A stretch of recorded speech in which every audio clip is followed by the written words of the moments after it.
Before we begin, we want to acknowledge that some stories and discussions in this episode of Radiant Resilience may touch on sensitive and potentially triggering topics. These may include themes of childhood sexual abuse, bullying, cancer and chronic illness, suicide and loss of a child, grief, depression, and addiction. Our goal is to share real life experiences in a respectful and empathetic manner, offering insights into the complexities of the human spirit and the journey towards resilience. However, we understand that some content might be difficult for listeners. We encourage you to prioritize your well being and discretion when deciding to listen. Please remember this podcast is not a substitute for professional advice or support. If you find yourself needing assistance, we urge you to seek help from qualified professionals or trusted support systems. Your mental and emotional health is important to us. Thank you for your courage and for joining us in a space of understanding and compassion.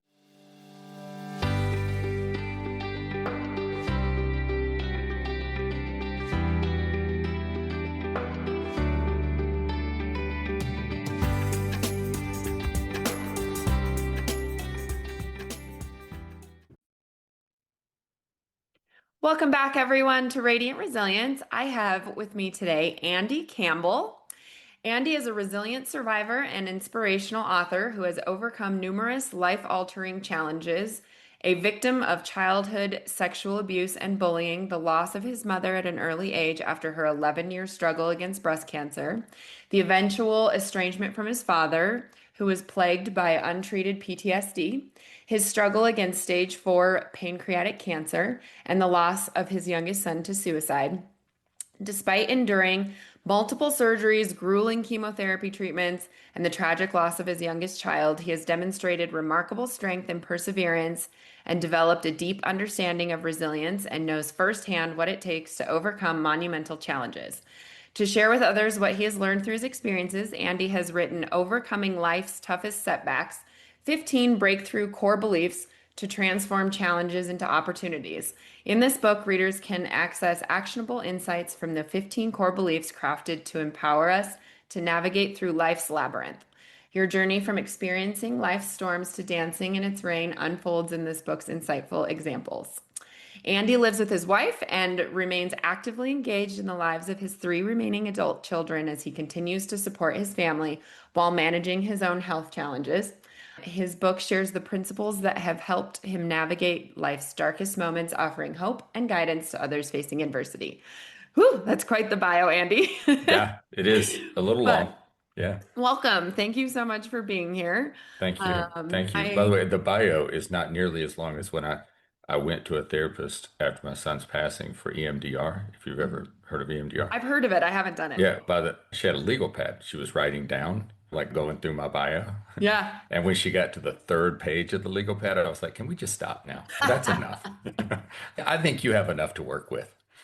Yeah. Before we hit record, Andy was telling me that his 60th birthday is coming up this weekend or this week.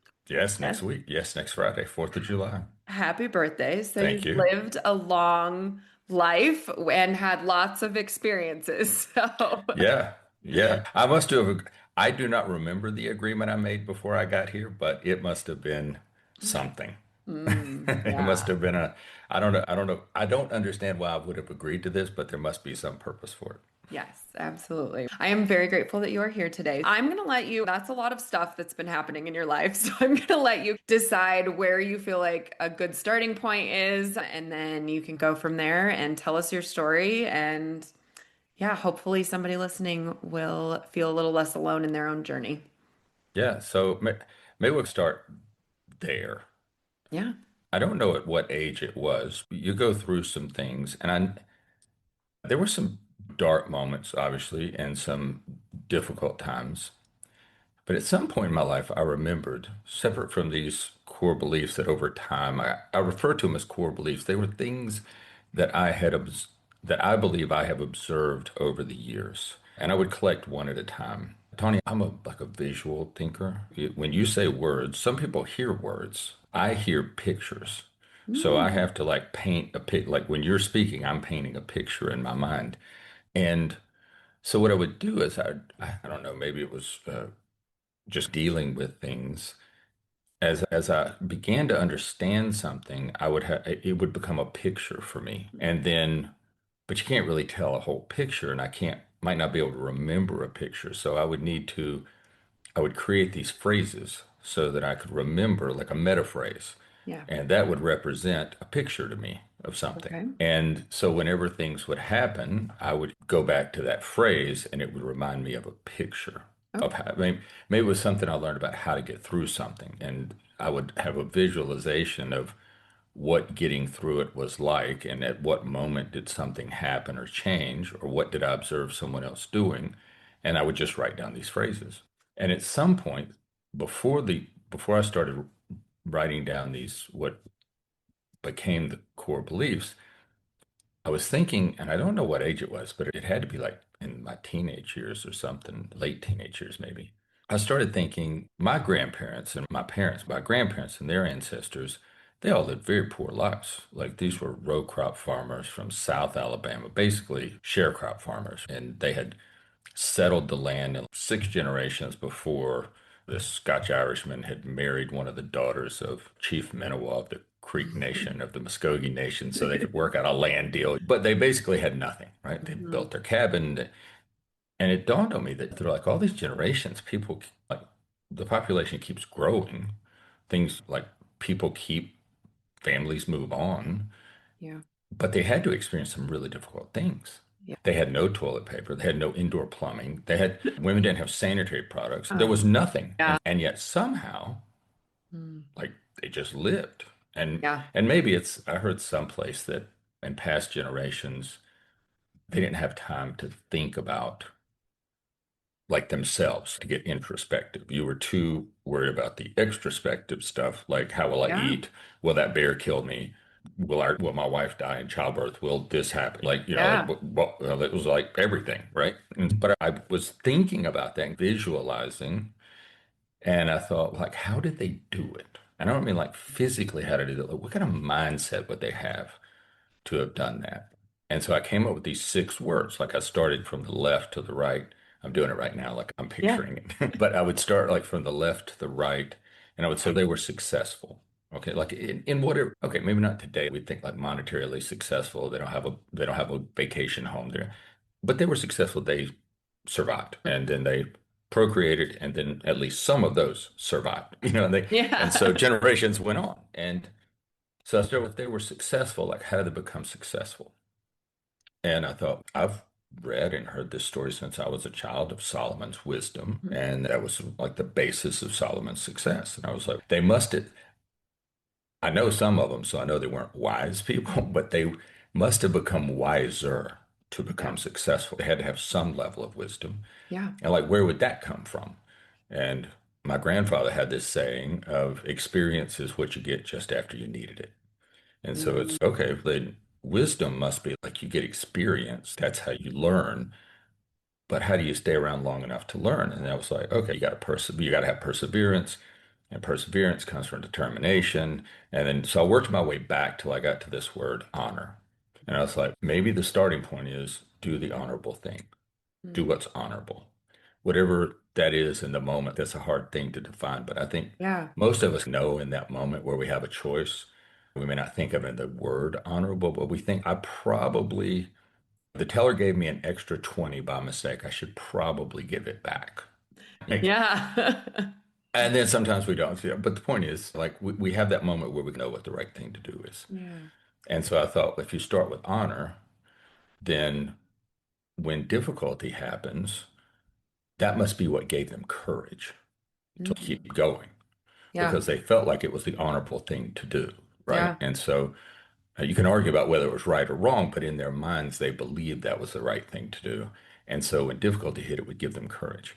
And then I thought if they showed courage, like over and over again, these little pieces of courage, then I think that's what people call determination. They'd Mm. say, that person's, Tony is determined. Yeah.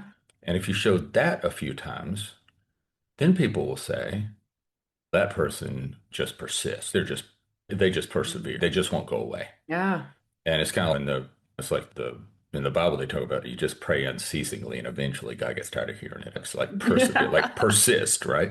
Yeah. And then persistence. through experience will get you wisdom and wisdom. So I wrote those down and I thought that's a pretty good way to think about it, to think about the life structure. Yeah. But then I had all these things that happened to me and around me.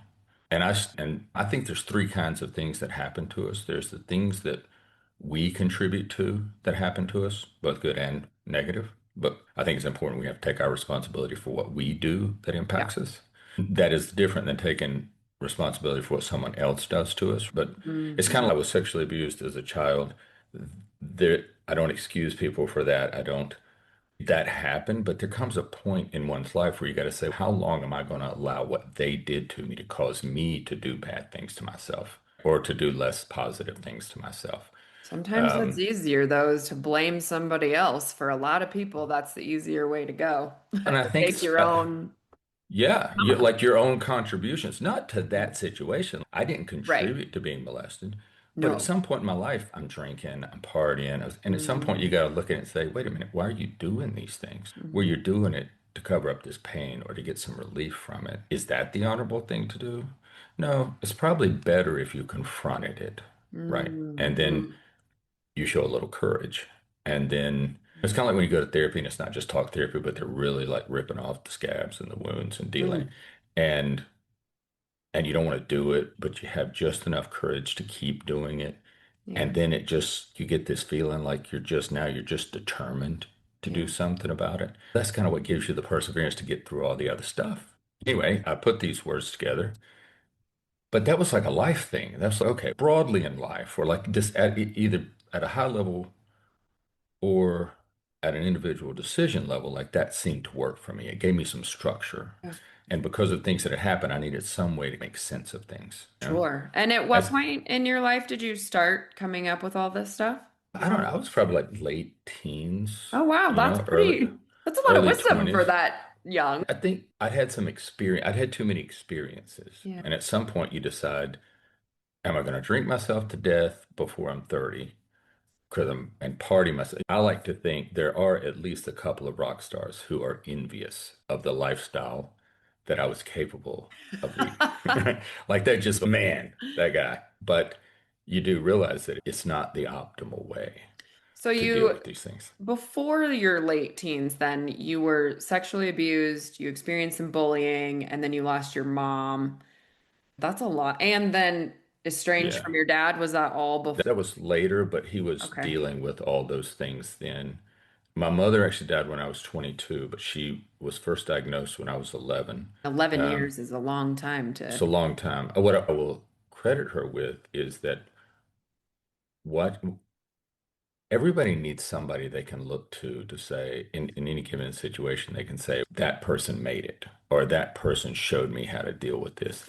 And I think that was certainly my mother had a tenacious, she was 4 foot 11, like soaking wet, maybe 101, 102 pounds, like a very tiny person. My father was 6 foot 4, like 235. I don't know Oh, how. wow. I'm not sure how I got here, honestly, but it was very, I don't like to think about it. But she was one of the most determined.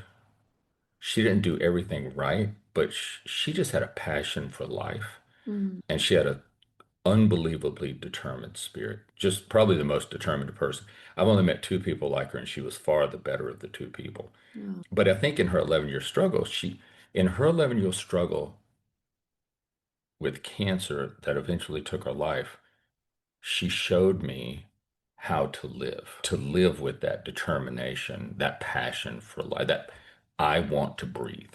And then, so what does that take?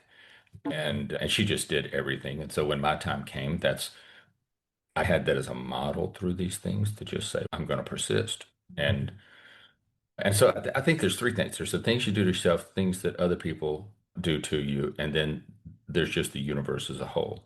Things just happen. Yeah. My father used to like to refer, I think maybe it's from the book of Job, I think, but my father used to say when people would say, why do good things happen to bad people? And he would say, Mm. the rain falls on the just and the unjust. The universe just works. It works the way it Yeah. does. Sometimes you're in the sunshine, sometimes you're in the rain. It has nothing to do with what kind of person you are. Doesn't mean you're good or bad. Now, you can make some bad decisions and bring trouble on yourself. Other people can make bad decisions, bring trouble on top of you. But sometimes then it's just like you're just in a desert. It That's just just, so it's hard gonna. though, because it's so much easier. I think when I've had my struggles in life, I don't know, it's so much easier to be like, what did I do? What did I do to deserve this? What did I do in a past life? What did I do early? But it's true. Stuff just happens. Life just happens and it's not perfect. And we've got to figure out how to get through it. And it's not always something we did. It just isn't. No, I think that's super important for Mhm. people to get a hold of. Look, I think we have to be ruthlessly, we have to inspect these things ruthlessly, in my opinion, to put them in one of those three categories. And in all of them, we have to just accept that what's happened has happened. And now how do we course correct or dig our way out of that thing? But I think where we can contribute, we should be ruthlessly transparent with ourselves and own the responsibility for what we can do. And that didn't come to me till much later in life. But at some point, you got to stop blaming everybody else because even when people do things to you, you don't know. It really, I think it's more rare than we would like to admit that people intentionally harm us.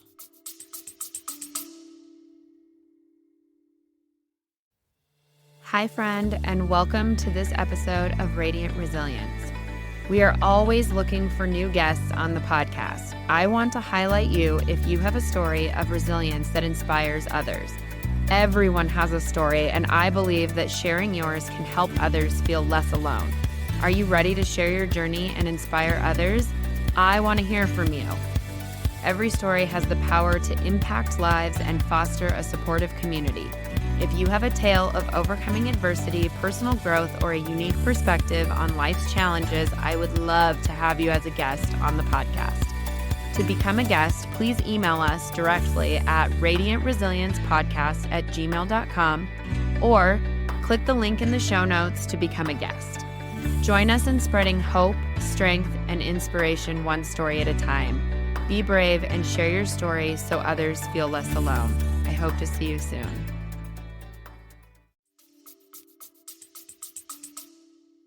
I hope that's true. I would like to believe that too. And because, yeah, I don't think everybody's intentions are just awful all the time. I think I think people can be, what's the way to say it? They can have a lack of awareness. And I think a lot of times people are just trying to do for themselves without an awareness of the way they're doing it is going to impact us. And I yeah, don't think and that's necessarily malicious. no. That might be selfish. It Yeah. might be, but But I don't think it is also, malicious. as we're all going through our hard shit in life, because I believe everybody Yeah. has hard stuff Yeah. they're going through, like sometimes you just don't have the capacity for other people, also, because 100%. you are drowning in whatever it is you're going through that you just don't have the capacity. So, again, that's not malicious either. Like, No, and we should be you, somewhat. I saw a guy flip somebody off the other day. oh, jeez. Now, I live in a state where concealed carry is allowable, and under the right circumstances, defend yourself. It's which I think prompts people to not behave so badly because they never know who might. Well, And so, yeah. but this guy, this person, I couldn't see who was in the car in front of him. The car in front of him realized late that they needed to get in a left turn lane to turn onto the interstate. I don't know whether he was unaware or maybe he was rushing to get someplace. They needed a little bit of room. They had a little bit of room. They snuck in, and he just effing lost it, man. Just lost it. Just Yeah. they got in the left lane, so the car moved in front of him and then went into the turn lane. So he dives into the turn lane, and as they're turning around the interstate, he's shooting them the bird, and he's just like yelling to the window.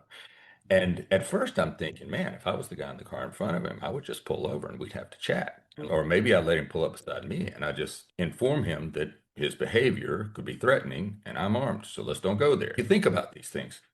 And then I thought, I wonder if he got fired today. Or I Hmm. wonder if he just found out about his girlfriend broke up with him or Yeah. some friend betrayed him or something. Like the You fact that you don't just know. don't know. You know? Yeah. And that guy who pulled in front of him just happened to do, which I looked at it and I was like, okay, it was a little narrow. Yeah, the guy had to tap his brakes. Was it the most safe thing? No. Safest thing? No. Either way you say it, it still wasn't. Yeah. But was it enough to go off like that? Nah, something else happened. Something else. We just recently here in Colorado, I'm in Colorado Springs here in Colorado, and we just, Beautiful area. yes, thank you. I love living here. But we just the other day had a road rage incident near my house where somebody got shot and died. So I don't know exactly what happened, and not to say that behavior is okay, but like you said, who knows what that person is struggling with too. Like, you just never know in any situation. Somebody is Well, struggling. and in that, I think we can take that back down to like our things too, right? Like someone needs to de-escalate in that situation. Like Mhm. one of my core beliefs is only be religious about religion. Be Mhm. religious about your religion, but don't be religious about the guy who pulled in front of you and cut you off. Okay, like Mhm. that. If you want to go on a crusade, I hear you.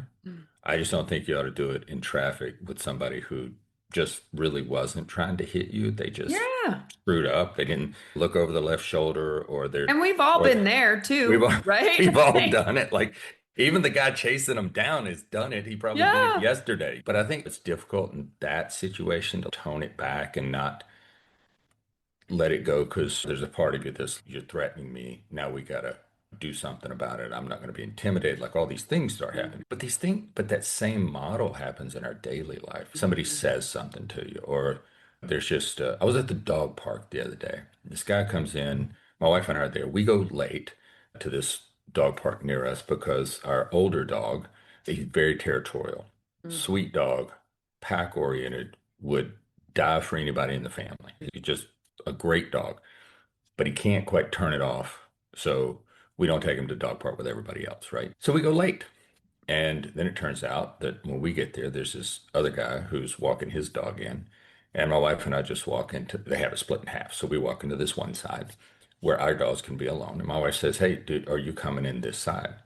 And he's just grumpy and just really rude. We even made a comment to each other about it.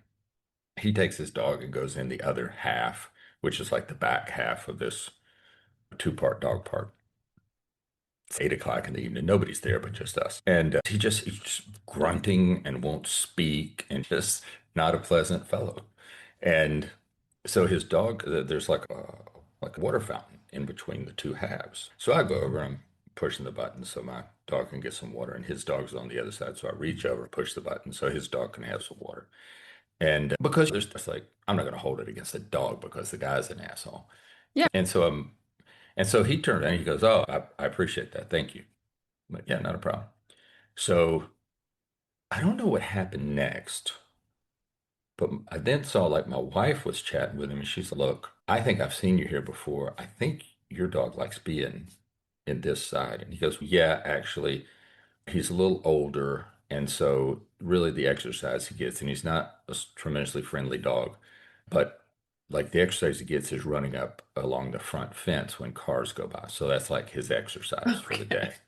Okay. And I was like, because that's one place he can just run. I was like, so she's like, "Why don't we just get our dogs and go back? And then you bring your dog over here because my dogs really don't care which Yeah. half they're in." After 3 minutes of talking, what it really turned out was he was frustrated and really probably a little bit angry because all he wanted was for his dog to run that evening. That's Mhm. all he wanted in life. And it was like, I thought of it and I was like, man, I almost got really pissed off at this guy. And all he wanted was to take care of his dog. And once we worked it out, we ended up leaving. He wouldn't stop talking to us and he was so friendly. And I was like, so that was it. He cares about his dog. He Mm. wants his dog to have a little bit of enjoyment. And we got in the way of that. Mm. Not intentionally, but we got in the way. And Sure. I just thought it was like a lesson. And I'm not very good at this, by the way. It's easier said than done, you Yeah, know? for sure. For But sure. I think we all should have aspirational goals. So it is an aspirational goal to think for a minute, man, I wonder if that person is just having a shitty day. Yeah. And Yeah. sometimes I heard a great saying the other day. It said, "Are you having a bad day, or is the day having a bad you?" And I thought his day was probably just having a bad him. Yeah. And so anyway, that's a long way of saying I think we should probably just, I don't think everybody is out to get us, even though Mhm. at times it feels like it Yeah. because we're going through our stuff and it's just so much. Yeah. But we don't know what they're going through either.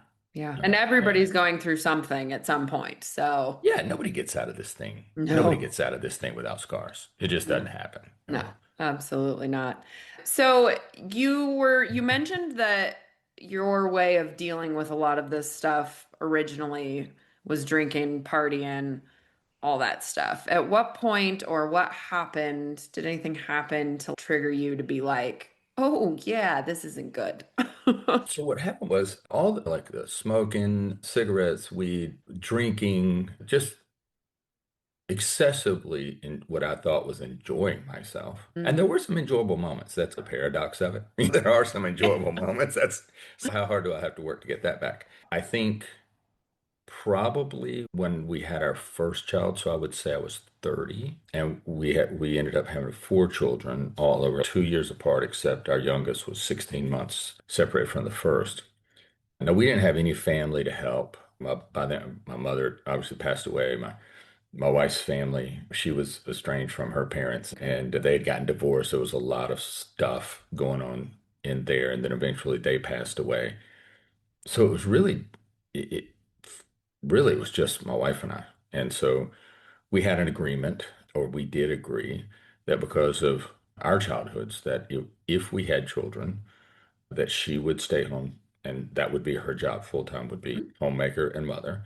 Yep. And my job would be to provide. That's the way it was. Ever have any jobs, whatever it was, that was my job. And because we weren't, and so that was just our deal going into it. Historically, we hadn't, my parents had stayed together, but they worked full time. My father traveled 5 days a week. I saw him maybe, geez, what is that? I saw him less than 100 days a year, Oh, wow, yeah. 52 weeks, 18 hours, whatever it was, for years and years, like 15 years. And along that time, then like the partying and drinking, then like my focus rotated from what I thought was I'd gotten all my stuff put away.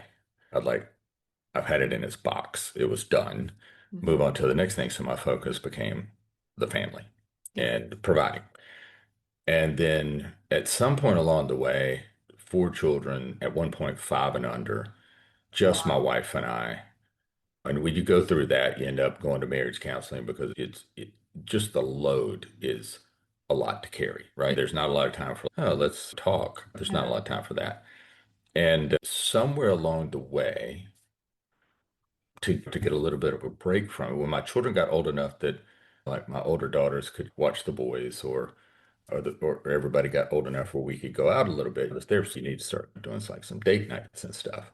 And I think the pressure of everything, date nights turned into going and having a cocktail and then another cocktail and then the pressure was there was a lot of pressure to provide and deliver and Sure. my wife was under pressure and we had always enjoyed partying before, so it was Hmm. almost like putting on a comfortable pair of shoes.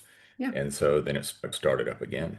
And then so somewhere later, probably the pancreatic cancer, because I Mm. got that at 53. I was diagnosed at 53. Wow. That's when you're like, okay, got to stop everything unhealthy. If I'm going to have a shot, got to stop everything unhealthy. So that's when it was kind of like there was a period of time where no partying. But then if that's the way you learn to deal with stress and pressure, Yeah. when the Which I stress and think a pressure, lot of people do, right? We all use the yeah, excuse of, oh man, I had a stressful day at work. I'm going to come home and have a glass of wine or have a beer or have a cocktail or whatever. yeah. And I was never like a blackout drunk, or I never felt like I was addicted to it. And it wasn't, I think it was just, it was I realized later it was situational. And that was part of, I think it serves one better. And this is not like oh, it just happened one day. One of my beliefs is that no one outruns the universe. The universe will catch it. It sets parameters, and Yeah. first it tries to nudge you, like with guardrails, and then you just run through the guardrails. But eventually you hit like the barrier of the universe, and it's just yeah, that's not the way you're going to do it, right? It explains it in more forceful tones, Yep. what not to do, that you're on the wrong path. And to me, that was pancreatic cancer was like that thing that I was Mm. trying to outrun the universe, right? I was trying to do it all. I was trying to, and I thought all this stuff from my past and was all put in a box. I think it was just put in my pancreas. I think that was the box I put it in. Oh, yeah. Yeah, I do. I actually do. I was going through like a hypnotherapy just like last year, a couple years ago, and it was like this kind of like super relaxed EMDR approach, and the therapist asked me like where did I feel it at, and when I moved my hands around, like my hands went right to my pancreas, like right over my pancreas. And like we stopped and it's like, that's strange. So yeah, I think if you align it to chakras, then those organs and that kind of solar plexus area is where a lot of worry and anxiety gets stuck. And so I think that was kind of like, hey, you're not going to outrun this. You're going to have to confront it. And I think that's at whatever moment that is, I think we serve ourselves better to confront what is there and deal with both what others have done to us, what is just in the natural order of the universe that has happened, and then those things that at least we have contributed to. We may not have caused it, but we contributed to this thing occurring. And so I think that was the beginning of my turnaround. That was the thing where it was okay. And then after my son passed away, Mm. I say my son, my wife and our son passed, our youngest child passed away. I ended up hearing about this EMDR type therapy. And I thought if it can lessen this emotional despair, then that might be helpful. And but they never stop with what you go to them with. Like when you start the MDR process, like it starts unraveling. Yeah. And that's when I realized I never actually had any of those things dealt with. I wish somebody had told me when I was 30, go through this process. Don't just go to therapy and talk about it. Go do like some hard work on it. Yeah. It might have saved me a lot of trouble later in life. It's so frustrating because I've found myself at times, I'm like, oh yeah, I'm dealing with this, I'm going through it, I'm doing the things. And then I feel like it's always the hindsight's always 2020 after the fact. I'm like, oh no, I was just in survival mode. I wasn't actually dealing with what was happening and the feelings and the emotions and all that stuff until later. But in the moment, I totally thought I was. Oh, yeah. And it very well may be that in that survival mode, you are. It's like going back to your ancestors. They didn't have any time for this. They were just trying to figure out, will we eat this week? Not today. This Mhm. week, will we have something? So I think my wife and I have talked about this a lot because there's a lot of things that one can look back on and say, I wish I had done that differently, or I would have done that differently. One of the things that my son's passing, I think, has taught us, and you still go through the cycle before you get to the place of remembering how you're supposed to look at the problem. But I was going through the therapy after my son's passing with the therapist that was doing the EMDR.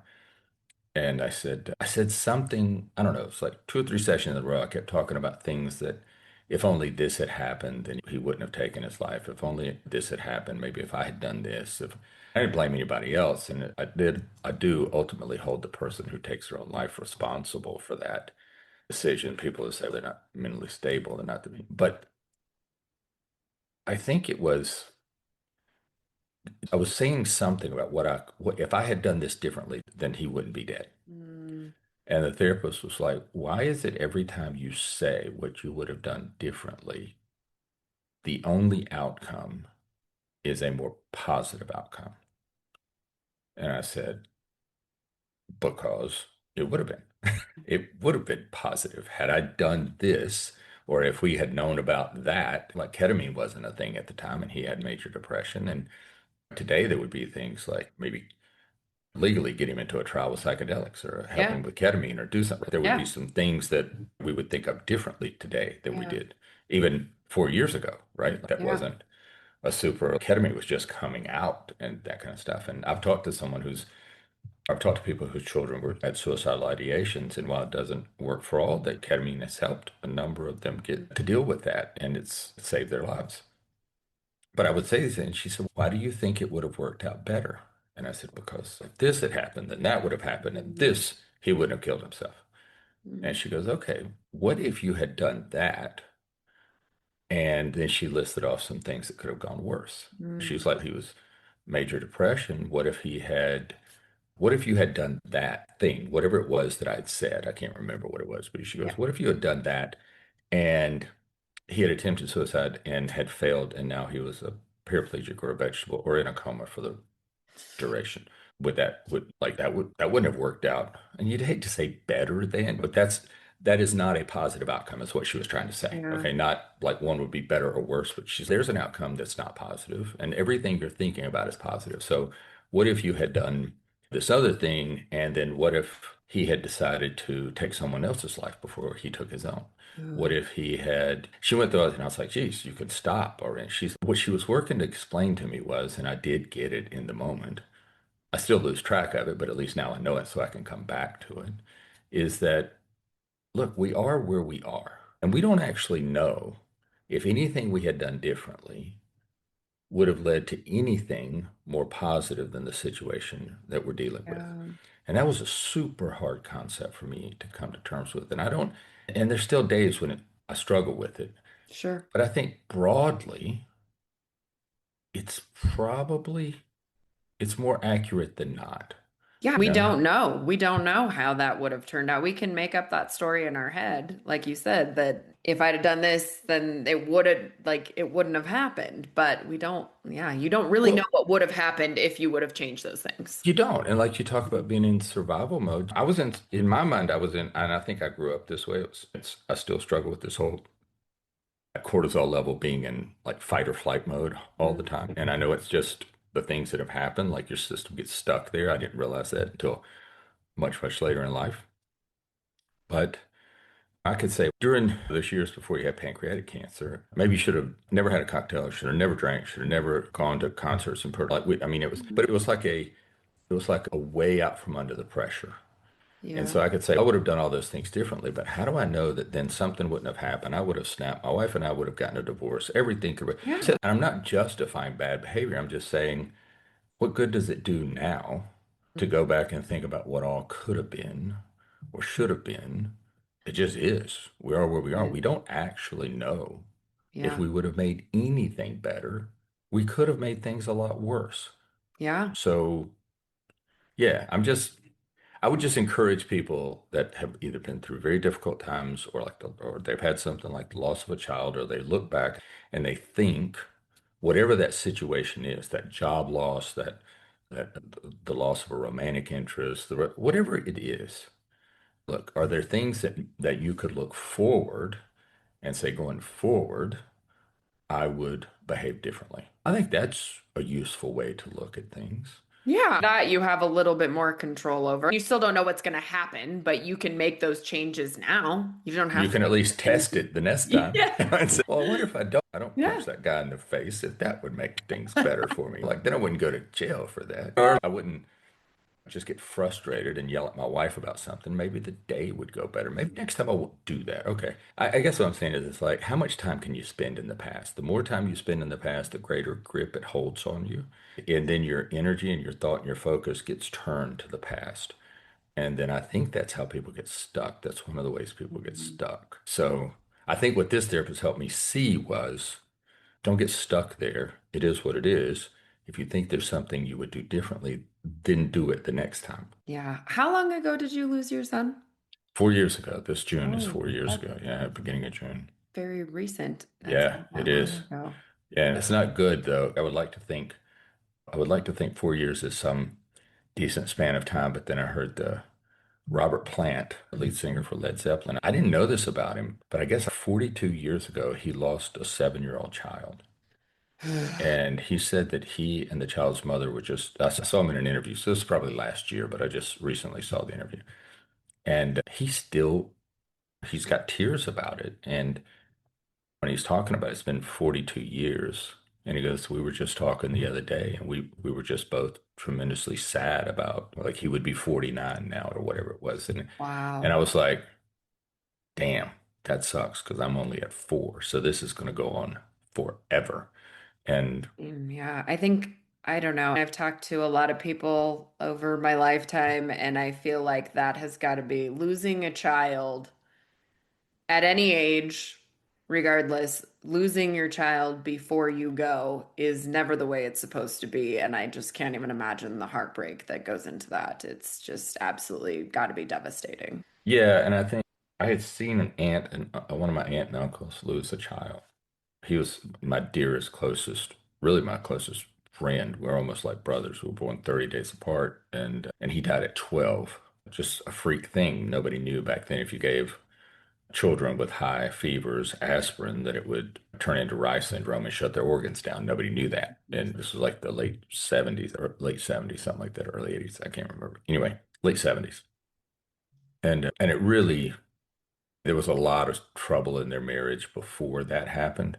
Mm. But those kinds of losses, the pressure from that will find every weak spot in you and your relationships. It will Mm. just find every weakness, man. You got to work so hard not to get into a blame game or so. Just in a moment, like in a moment, you say something that you shouldn't. And so I'd seen what had happened to them, and so I didn't want that to happen. So we put a lot of focus on his choice was not our choice. And I've talked to parents who have lost children to cancer, which I've dealt with our son's suicide, but I don't know how I would deal with losing a child like for what appears to be no reason. And there's no, who do you blame? At least I can blame my son. If I get pissed off one day, I can just go, you made this decision. You shouldn't have made that decision. But what do you say to somebody who just, like a child that passes away from an illness? Who do you blame? And I feel Um, like probably if anybody lost a child in the early years, like you were talking about Robert Plant, it was probably either an illness or a tragic accident it or was an something like accident. I don't that. remember the accident, but it was an accident. But it was one that would, no, I don't know if did he get, was it an illness? I'd have to look it up now. But the point of it was there wasn't really someone to blame. There wasn't like a Right. person that you couldn't say that drunk driver did this. And it's like, that didn't happen. So there was nobody to hold. There was nobody to be angry at to later forgive. And that strikes me as something that would be unbearable. Yeah. But I think you go through these things. I saw a visual one time, and I think it's helped me with both the passing of my son and then retrospectively to look at some other situations. And it showed like one frame was this emptiness. It was just this black inside this frame. And the picture represented like the hole in your heart Mm. when this thing, whatever that thing is, when this loss happens, right? This terrible thing occurs.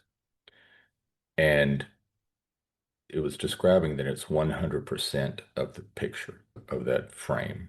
Mm. 100% of that was just black. Then it showed another frame. This frame was much, much larger. Okay. The size of what represented like the hole in your heart, right? That part that was missing of you now was the exact same size in the second visual as it was in the first visual. Okay. One of my least favorite sayings is time heals all wounds. I know for a fact that's not true. Like it doesn't actually heal all wounds. The impact can become less over time. But I think this visual helped me see why that is. And so what the visual did was it didn't take away, it didn't be like, oh, like this pain will get smaller, this loss will get smaller. So the visual was no, it'll be the exact same size. But if you continue to make your life's experiences larger, Mm. then the frame of your life gets bigger. And so as a percentage of your life, this loss will be smaller. Yeah. But if you compare it to the day, day to day, year over decade, whatever, it's the exact same size, but it became a smaller percentage. And I was like, okay, Love that I that. can work with. Yeah, Yeah. that I can work with. So I didn't have to feel like I was like leaving something behind and or that why does it still hurt this bad? And that picture was like hurts that bad because it hurts that bad. Yeah. The loss hasn't gotten smaller. It's just that Right. maybe you won't think about it. You'll have other things that occupy you and you'll go on. And then I thought, I saw people that were in suicide groups or groups for parents of children that, whether, and you'd see, to your point earlier, you'd see parents that were, their child committed suicide or took their life at 30 and their Mm. child took their life at, my child was 18, but some were like 15, 14. I'd heard of some at 8. Unbelievable. There wasn't really a difference in that law. Like whether it was at 30 or whether it was at 15, like they were just completely devastated. To your point, it doesn't really matter like when that occurs. They're just not supposed to happen before you. That's when it's not supposed to happen is before you know? Yeah. And, but I thought, man, I think what people do, I think what we all have a tendency to do, and I don't think this just applies to like the loss of life. It can be the loss of a job. It can be the Mhm. loss of a romantic relationship. Whatever the loss is, for me in my childhood, it was loss of innocence, right? It was whatever that loss is. I think what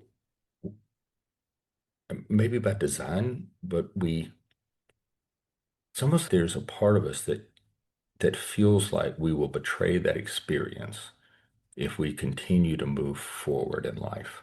And Mm, so we don't want to leave that behind. I don't want to forget my son. I don't want to leave him behind. And I've talked to other people who say the same thing. Sometimes you see people with just a job loss and they always consider themselves like an employee of that company or they lost a business and they're like, I'm still that person. yeah. And I thought, maybe the better way to do it, and I had this conversation with my wife, and then we started working to practice this because you go through these cycles where you just got to go through the cycle, and then you remind yourself, hey, okay, time to stop doing that. Let's get back to what we know we should be doing. And one of those things was we decided that we would not stay with him in that moment. We would work to make our picture frame larger, and we would carry him with us. So there's no way we're going to forget him. It just takes a while to mentally get to a place where I'll never forget him. I will always remember the day he died, the day he was born, the things in life. But that was like a huge mental hurdle to get over, was that like I was just, and I saw it in other people. I think sometimes we're just drawn to stay there because we don't want to leave them behind. We don't want to leave whatever that loss is behind. Yeah. And one of the things I learned was it is not betrayal Mm, to not live in that loss, but to bring that loss with you and mm, have it as just one part of the experience of your life. And over time, if you persevere enough, over time, it will become one part of your life, a significant, no less painful part, but it won't be your entire life. mm. I don't know if that makes sense, but Yeah. Yeah. That's hard though. And yeah. yeah, nothing we will talk about is easy. So we should No. have stipulated in the beginning, right? Yeah, all of Yeah. this is Yeah. aspirational. It's super hard. We fail at it every day. And that's really what the beliefs are. Yeah. They're those things that I know I'm going to fail at doing it. So I have them to remind me to course correct. So like I go through that whole cycle. My wife and I saw something the other day that just reminded us of our son. We both just we're in the car. We Mm, started crying. And so you got to, but we know now that you just got to go through that. You got to go mm. through the cycle. I can't believe this happened. Why did it happen? Man, I'm pissed off. And then you get to, and there's still nothing I can do about it. Like it just That is what it spiral is. can be bad. 100%. Because that's when you end up spiraling down in all of those types of questions of questioning what happened, why it happened, why me, why this, why whatever, what did I do, all that stuff. And sometimes I actually had one experience. I guess it wasn't that long ago, but where I did that spiral, and it took me like 2 weeks to pull myself out of that. And Yeah, I think sometimes people don't pull themselves out of it. And that's how you end up overdoing alcohol and overdoing that kind of stuff 100%. because you've got to still try to survive. And it's so hard when It you're doing is. that road. But the idea is set aside the time frame. At some point you have to you have to decide that okay, enough is enough.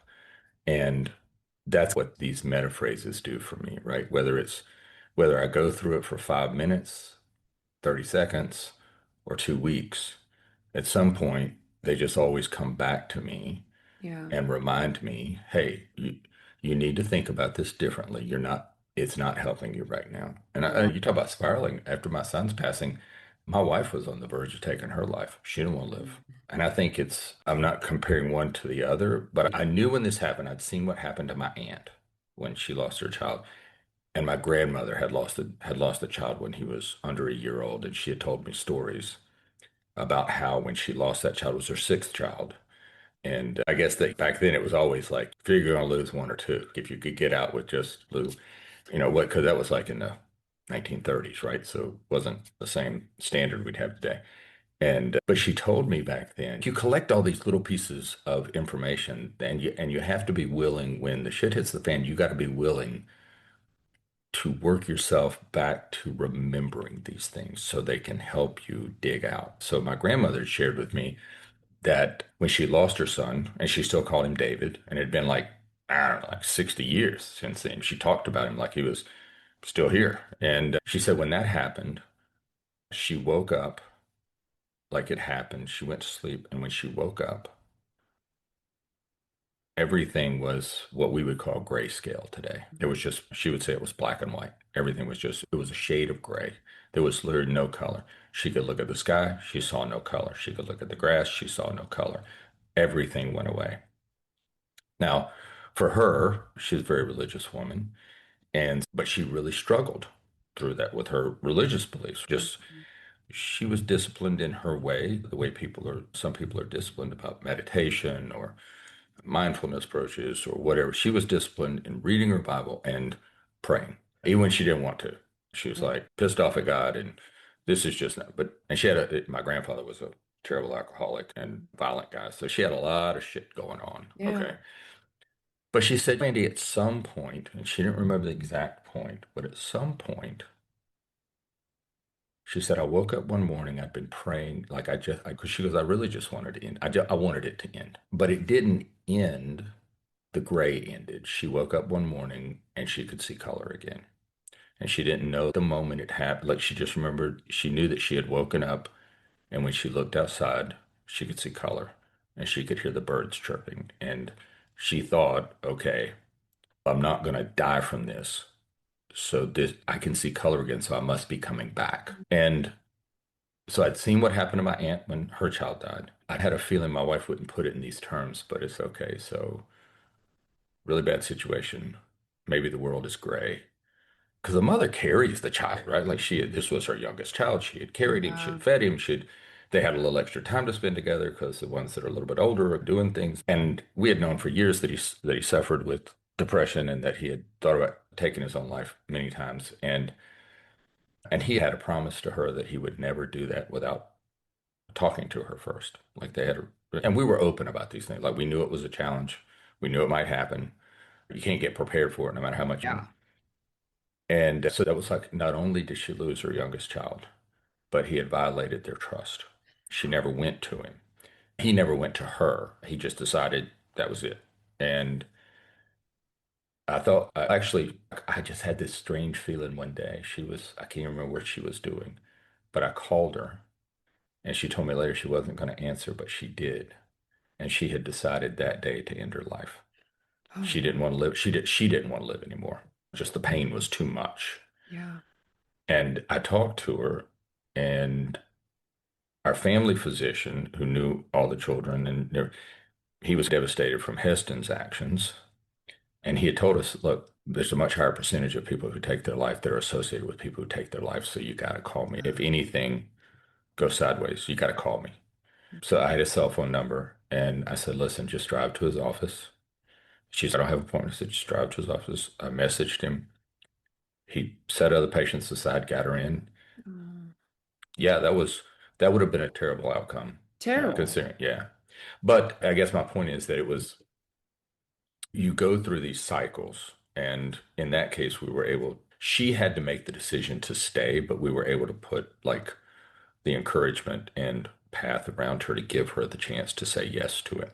Mhm. And I think that is, we have to remember these things that we have learned, that we have seen in other people. That's why I write these phrases down to remind myself about them.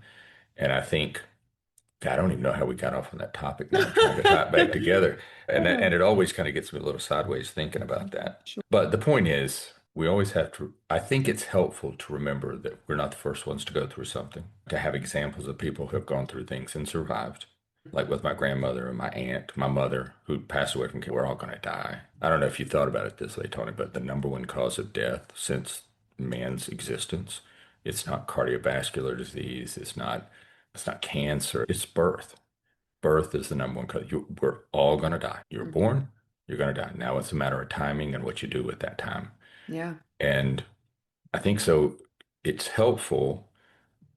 That's what I want this story to be of my life for other people. At some point, that kind of became, there's got to be, I don't know what the purpose is, but there's got to be something. There was a few people along the way that encouraged me, and they kept me going. They couldn't make the decision for me. I had to make the decision to keep going, Yeah. but they gave me the encouragement and kind of direction. And so that's what I hope that kind of talking through these subjects will do for someone today, is to think, wow, there are people, they don't know my pain. but they have been through painful, desperate times and they're still here. So maybe there is a way. And I would submit there is a way and that you certainly should not give up. It feels so lonely though sometimes when you're going through that stuff and you feel, and because like you just said, like everybody's experience is different. Your Yeah. experience with cancer, your experience with losing a child is going to be different than someone else's cancer journey and losing a child journey.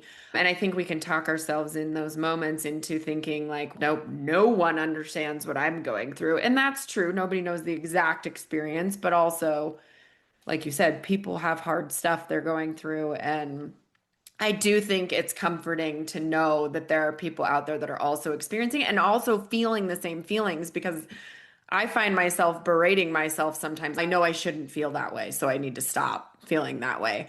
I think I was thinking while you were talking about, I think one of the things we don't talk about with grief and losing someone in our lives is the anger behind some of that. Being Oof. angry with the person because we lost my grandpa last year and he was 84 years old. He lived a long life and it was just time, unfortunately. But my mom has talked to me a little bit about how angry she's been at him leaving. My grandma had really bad dementia and leaving her with all of that and their money problems and all these things.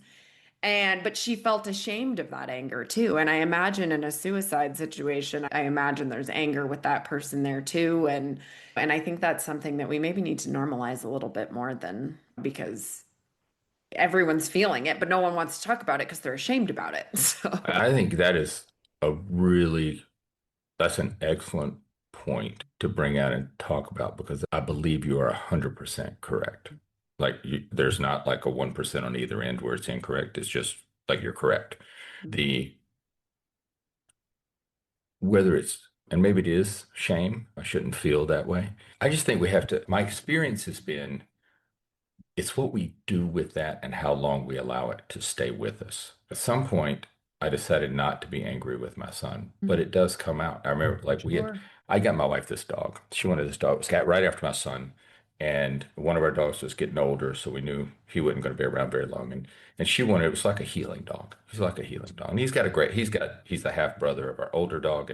Oh. But he's just got like completely separate personality. My older dog is like the STEM student, and my younger dog is like the jock. Like just everything's just good. Man, we're just gonna go Oh. party, have a great time. Let's run the ball a little bit. Yeah. But when we moved into this new house, I just wasn't thinking. I left the gate open, and he was a puppy, and he bolted. Mm. And we live not too far from a main road. It's only 2 lanes, but speed limit's like 45, so people drive 55. It's a long story. Anyway, he gets across the road. We lose him. We can't find him. My wife and I are supposed to go on our first 3 or 4 day getaway since my son's passing. So it's like we're gonna, and the dog's gone, and she is just in shambles. This was the dog that was supposed to help her get past. So I'm in my Jeep. I'm off. We live in a kind of a growing populated area, but there's still a lot of woods around Mhm. and forest timberland. And so I'm driving over where I think the dog is, and I finally stop. I'm frustrated. I don't know what I'm going to do now because I can't find this dog. The dog he's too young to know any better. A snake will probably bite him and kill him. But and then my wife is just completely desperate over, I don't know what I'm going to do. So I sat down in the truck and Heston and I, that's my son's name, Heston is his name. And he and I had a chat. He and I had a chat. And that's where a little bit of my anger may have come out. Like I just had to get it out. And I had to explain to him that he had caused this problem. No one was going to take responsibility for it. This was on him. And he needed to get his ass down here and find that damn dog because Mm. I had enough to deal with. And I just kind of verbalized the whole thing, just got Yeah. out. You promised your mother you would talk to her. Now she's got to live with that. You didn't. I don't care what your reasons are. I don't hate you for it. I've forgiven you for it, but damn it, you're not going to let this dog die. You understand? You're going to find this dog. And I won't tell you the series of events that happened, but about an hour later, the dog was in the back of my Jeep and Mm. somebody had found him. Now, some people say coincidence. Either way, I was able to verbalize some of my anger with Heston, whether he Yeah. heard it or not. And Mm. so I would just say, I think, look, unless you want to have some really terrible cancer, I would say we should probably there's nothing wrong with being angry about the situation. I think what happens is when we internalize that anger and hang on to it, Yes. and then we don't deal with it. And but there's nothing wrong in the moment with being pissed off because your grandfather didn't take care of business because and left everything to take care of. Now, he may have had very good reasons. He may have just been Sure. exhausted himself from taking care of your grandmother, and there was only so many things he could keep up. We might have, but I don't think that, I think the shame in it comes into hanging on to it. Mm. That to me is where there should be a separation from I'm disappointed, I'm angry, I'm hurt. There's all these things. Because if you don't get those, if you don't confront those feelings, Yeah. then you're just they're going someplace into the cells of your body, into your organs, like they're going Yeah. somewhere. Yeah. So you might as well at least get them out. And I don't think there's any shame in that. I think the shame is in actually hanging on to it Yeah. because then shame, that those emotions, especially anger, but any of it, I think is like when that gets inside of us, when people say forgiveness, Mm. you need to forgive. Or people say, Jesus said, forgive 7 times 70. Okay, that's all. That's great, but nobody really tells you like how to forgive. Like, Oh, yes. Mm. so I'm going through EMDR, and I thought I had forgiven the men who had molested me when I was a child, and but I realized going through EMDR, I had not really dealt with it. And then I was like, how people say you need to forgive people, and they'll say, but the forgiveness is for you, not them. And you're like, okay, I tried. Like I thought I had. But obviously I Way easier haven't. said than done. Way easier. And Yeah. even if you think you have, you really? Like, I don't Yeah. know. And so like in my case, I think I actually hadn't. Like I had told myself I had, but I really hadn't. And do you think too that like with forgiveness, I think we think sometimes that we're excusing that behavior by forgiving them. Oh, 100%. That's a Right. huge hurdle for people, right? So this is what dark, see if I can get this out in a way that makes sense. Because like when it happened to me, it's one of those things that makes like purpose. There's a little gem to hang on to, Yeah. but I don't know if I can explain it well enough. So look, I'm going through EMDR and we're dealing with the sexual abuse part of it. And after that, for some reason, at some point, I realized that I no longer had the anger, like I had forgiven the Mm. men who had done that to me. I didn't excuse anything for them. I didn't like it. If they were to be judicially punished for that behavior, I would not, I'm not one of those people who's, I've forgiven them, so let's don't send them to prison. I'm like, I've forgiven them, send them to prison.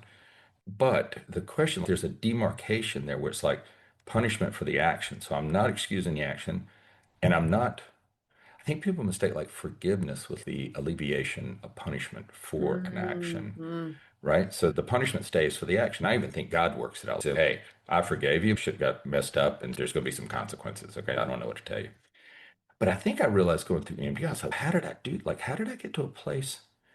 So what I think I realized was, it's really hard to forgive somebody. If you think about somebody, I don't know, like in a physical violent act, whatever that act is that you would imagine, if somebody does that to you and you said, I forgive you for that act, and then they do it again, and then they keep doing it, and the emotion of that thing that they've done to you is still inside you, then I think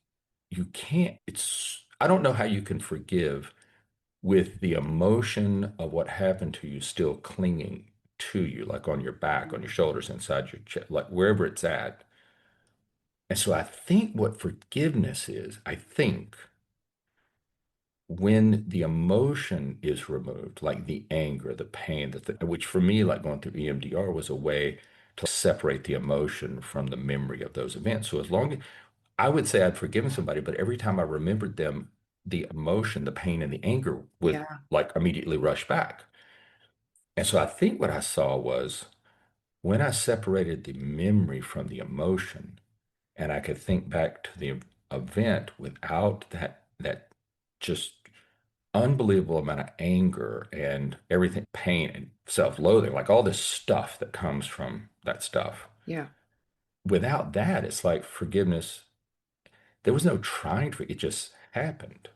Mm. And so I was like, is that how it's done? Is that no one ever explained that it's that what you're really doing with forgiveness, and the reason they say it's for you, not the other person, is because what you're doing is you're displacing those negative emotions with a positive emotion of forgiveness. So it's not like a thing that you say, it's a process of removing the negative emotions, separating those from you so they're not still hanging on and reminding you. So every time you think about that thing, how can you forgive if every time you think about it, the emotion comes back and you're angry again? You'd have to keep forgiving every time. And then, so I think what I saw was it's better to deal with not what they did to you, but what was left inside you from that thing Mhm. they did to you. Yeah. Because I think there's a space and it's occupied by something. Yeah. And it can't have like truth, it can't have forgiveness and it can't have the positive and negative emotion at the same time. Yeah. So like you can't just overwash it with this forgiveness. Like you have to do something to And empty that box. I think like you're just talking about healing. Yeah, Heal that wound, and then you can do the forgiving part of it. right, When you've exactly. done the forgiving part of it. Yeah. And like all this time, people would be like, you need to forgive this person for this or for that. And I'm like, I did. And I was just like, maybe I never did because Mm. I couldn't, like, that box didn't have enough room for anything except Yeah. the anger. Yeah. That's And so I really think that was one of the things that EMDR helped me with. And I'm not saying it helps everybody the same way. Like, I'm not being prescriptive. I'm just saying that was a technique that helped me yeah. inadvertently deal with some of the forgiveness pieces to some of these things, whether it was my son or one of my idiot oncologists who didn't know his work, or whether it was Yeah. other people, like these different situations. I Yeah. thought, man, is that it? Like, does the, in my case for EMDR, it like separate, it helped separate the emotion from the event. Interesting. And then I could think of the event without the anger. Hmm. And then it was almost like forgiveness just happened. It was very strange, but no, I don't, I know that people think, I did too, even subconsciously, that my anger is what is exacting a toll on those people for what they did to me. But I don't think that works. I don't think they know. I don't think they even care. They haven't thought about it. Maybe they haven't, but it's really just the anger is just mine. But anyway, I just think that's one lesson I learned was like, for me, it was like, so if you want to live in a state, maybe it's this, it's forgiveness isn't a thing. Maybe it's living in a state of forgiveness. And you can't do that where you're living in a state of anger. Yeah. Does that make sense? Yeah. Yeah. That's good. Okay. I Yeah. like Okay. that. That's just like one of those things. I'm trying to Yeah. think how to, I like but that it we was, just like processed that together. yeah, it just also about that. Yeah, I think, and maybe somebody that's listening is really struggling with that. And I think, like what you said before, I have a guy that he's super intelligent, just a wonderful human being. So I won't say he works for me. We work together. He happens organizationally to report to me, but we work together. I'll learn more from him than he does from me. And he lost his wife. They've been married 35 years. My wife and I are coming up on our 37th anniversary. Mm. And he was devastated, obviously. She had fought cancer for 9 years, I think. Very similar to like my mother's path, get diagnosis. My mother made it to remission twice, was on the verge of getting her stamp of remission. Like she had to make it 5 years. And she made it 4.5 years both times before. So it was like these big ups and then these huge letdowns. And his wife had been through a lot of those things. And we talked afterwards. And I think one of the ways that we were able to talk about it was, I'm going to tie this back to something you said, I Yeah, promise, you're good. was that I made sure to tell him, and he communicated with me. And I don't know how we got on that wavelength, but we had talked about all that. I know one of the things we said was people will say, and it goes to this malicious thing we were talking about in the beginning, they will say things that are just like, they would just piss me off when they say, I'm like, that's the stupidest damn thing I've ever heard. Don't ever say that. But they didn't mean it maliciously. They just didn't know what to say at that moment. It's kind of like, you'll get over this. No, I'm not going to go as far as to say MFer on your show, but no, I won't. Okay. No, I won't. I mean, Okay. if it requires that sentiment, Yeah. go But for you, it. but the sentiment is there. No, Yeah. I will not. Or somebody would say, like, time will heal all. No, that's not the thing to say to me right now. Yeah. Okay. And so we talked about some of those things that people would say. So one of the things I worked on was to never say those things. He Mm. asked, like right afterwards, he's like, how long? How long will it be like this? And I was like, a long time, a long time. Will it get better? Probably not. But that was one of the things that I was like, so there's these two picture frames, and I would tell him that, Yeah, yeah, because and I was like, whatever you do, you have to keep doing some things to expand the picture. You're not going to want to, you're going to hate it. Everything you do, you're going to remember the person you lost, and then you're going to feel guilty, and we would just talk about those things. So to your point earlier, I haven't lost my spouse. I'm thankful for that. Okay. yes, And I've also learned over time, never say things can't be worse. Just accept how bad they are, but never think that they can't get worse, because they yeah, can. We had experienced loss, mhm, and they weren't the same loss, but at a little bit higher level, we were still grieving. We were still feeling the anger. And we would talk about how, as much as he loved her, he was angry that she had left him. Like, he wanted her here. And he would say, well, we talked about it. I said, no, you shouldn't feel guilty. You can be glad that she's no longer in that pain and still be angry that this has happened. And so you can do those things. You just can't stay there. You yeah, just, and so I think that also helps our resilience getting through things, because we do come across people who have had similar yet different experiences. Don't discount them just because they're different. He yeah, lost his spouse, we lost our child. At another level, we're still going through those stages of grief, and it's non-linear, and we're bouncing around, and you're like, oh man, I just saw somebody at the convenience store, the gas station, that from the back looked like my son. He saw somebody someplace that from the mm, walking away looked like his wife. Those experiences are still universal. And so I would just encourage people, don't get into a place where you're like, nobody knows. Nobody knows. Nobody can understand. You know what? You're right. Nobody can comprehend your situation. There's yeah, a difference between understanding and comprehending. I yes, understand what it's like to lose someone that you love before their time. I understand what it's like to lose someone at their time. When my grandfather, my grandparents passed away, mhm, yes, they were older, but there's still a significant loss there. And so I can understand the loss and still share some experiences or some things that I've been through that might be valuable to you because I've been through it already, yeah, without you thinking, because I can't comprehend your specific mm, loss, that all my experiences are irrelevant. I think by doing that, what we do is we cut ourselves off from things that might help us. yeah, And this person and I spent a lot of time. We'd be on the phone sometimes 2, 3 hours after work in the evening. I would call to check on him or something and we would just start talking. And I know what it's like to be in despair. So yeah, despair is kind of like, we could at least talk about despair. And I think through some of the things that we talked about, he was able to, not too long after, with one of his older children, take a trip. And they went to Central America and went surfing. But that all of a sudden, like he was expanding his picture frame. And we still talk about it. I think it's been over 2 years now, and for his loss. And I think he's working his way to getting rid of some of her stuff, putting it away, moving it out. And he asked me, he goes, Andy, I've talked to people in the grief group and they've just done it so much faster. And mm, I was like, brother, compete only with yourself. Or are you making any headway today? Are you a little bit better today than you were yesterday? Or even yesterday, maybe you were better, and today you're not as good as you were yesterday. Are you better than you were 6 months ago? Are you yeah, better than you were 3 months ago? And can you keep her stuff in the house forever? I don't think that's the best thing to do.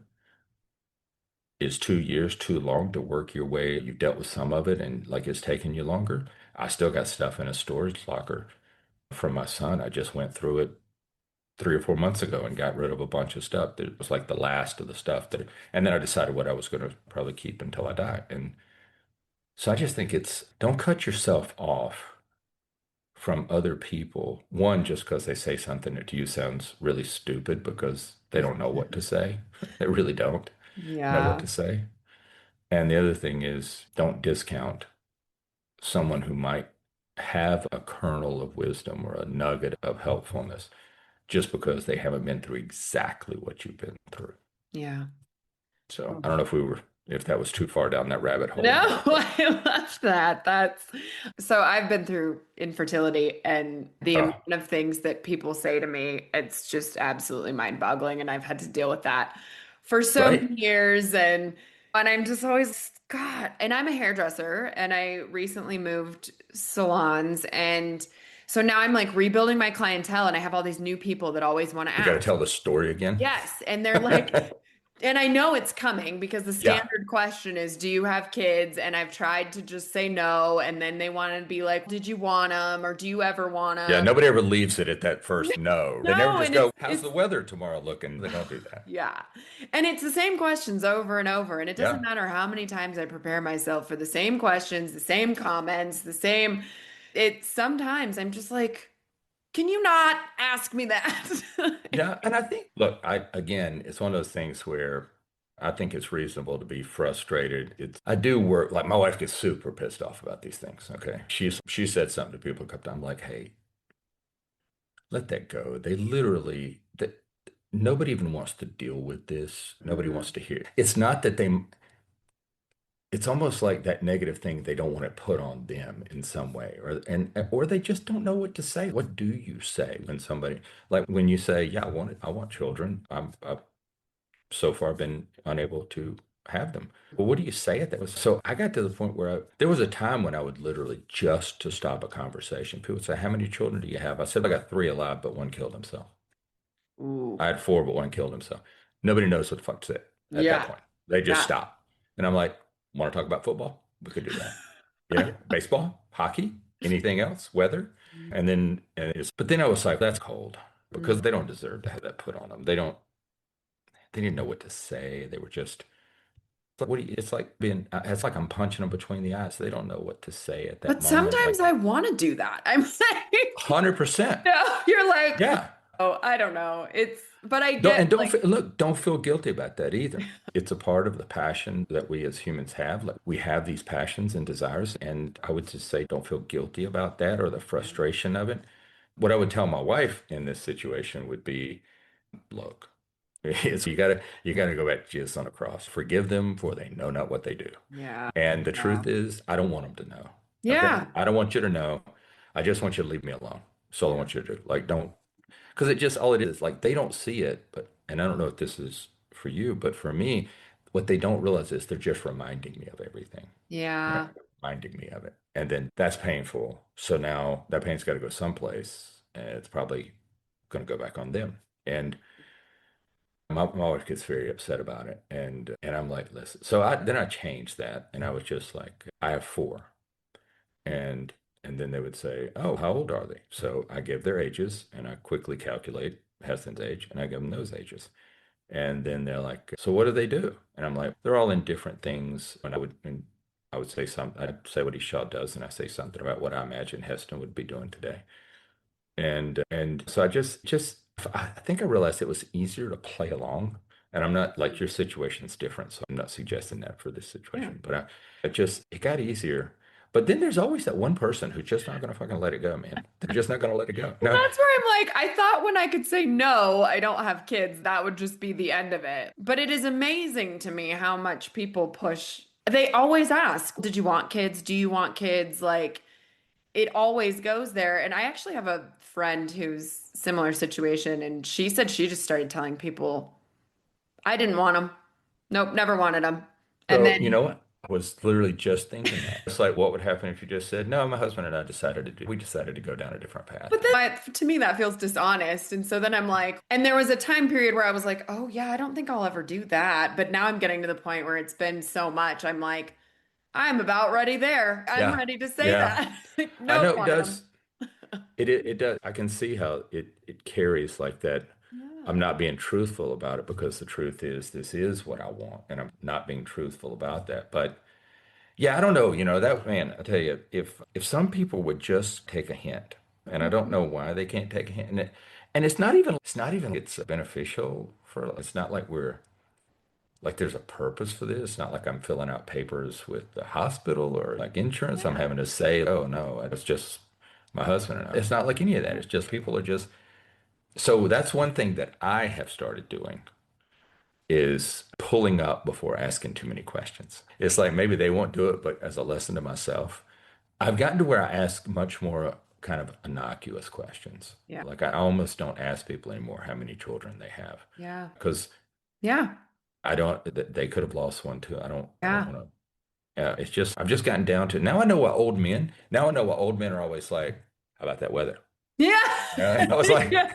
and I was like, don't you guys talk about anything else? And now I know why. Yeah, because they've lived so much of that and they've They don't, experienced all they don't want that. to know it. Yeah. I don't want to ask. I don't want you to ask. Yeah. It's just like, hey, what do you think about the weather? Hot out Yeah. there, isn't it?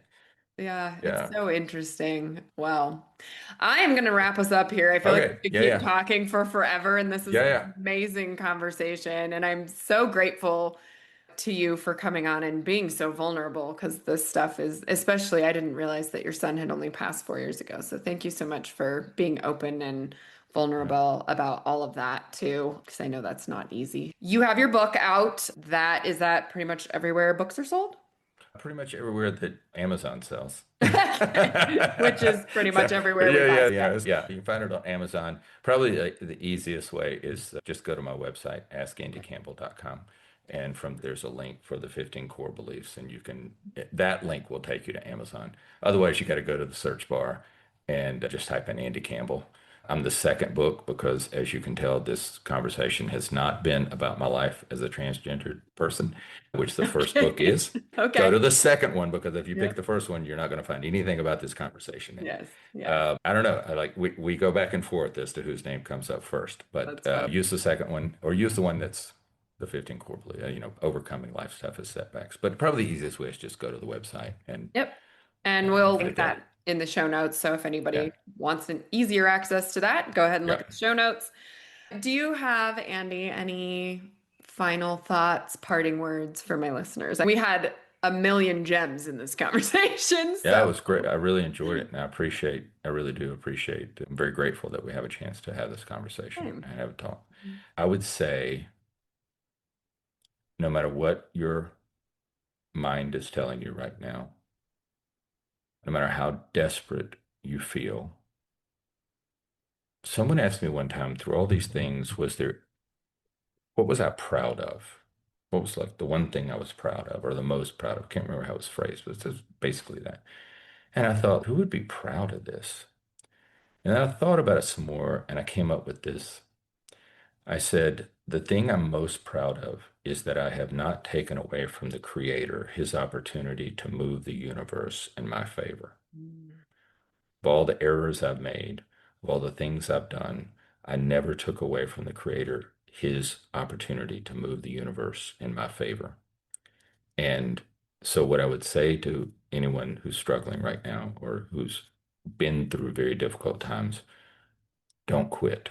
Mm, Give the universe a chance to be moved in your favor. And it may feel like a long time, and it may feel like it's never going to happen.